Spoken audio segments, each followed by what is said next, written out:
ஒவ்வொருவருடைய கனிகளினால் ஒவ்வொருவரை തിരിച്ചറിய முடியும். യേശു പറഞ്ഞ വാർത്ത തന്നെ, ഒരു മരത്തിനെ அதனுடைய பலத்தினால் തിരിച്ചറിയാം. கனி எதுவோ அப்படி இருக்கு மரம்.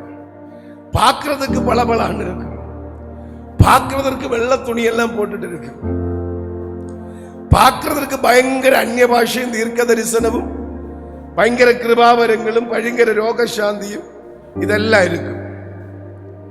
பார்க்கிறதுக்கு பயங்கர பச்சை பச்சையா பேசுவாங்க.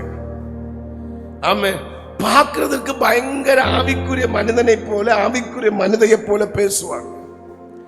பார்க்கிறதுக்கு ஏதோ தேவனோடு கூட அடுத்து இருக்கிறதை போல பேசுவாங்க. பார்க்கிறதுக்கு ஏதோ பயங்கர ஜப ஆவியும் வேத வசனம் உள்ளதை போல பேசுவாங்க.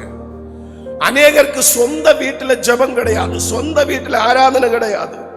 வேற எங்கேயாவது வெளியே போய் இருந்தா தான் ஜபம் வரும், ஆராதனை வரும், பயங்கர அபிஷேகம் வரும், அந்நிய பாஷை வரும். சொந்த வீட்டுக்குள்ள முழங்கால நிக்க முடியல, வேதத்தை படிக்க முடியல, ஜபிக்க முடியல, கண்ணீர் விட முடியல, உபவசிக்க முடியல. இதெல்லாம் அபிநயமாய் கொண்டிருக்கிறது. ஒரு நல்ல விருட்சமான அது எப்பவும் கனி கொடுத்துட்டே இருக்கும். கர்த்தர் நம்மை நல்ல விருட்சமாக வச்சிருக்கிறார். നമ്മെ ക്രിസ്തുവിന്റെ കൺമലയിൽ വീട്ടை കട്ടുമ്പടി കർത്തർ വിരുമ്പുகிறார்.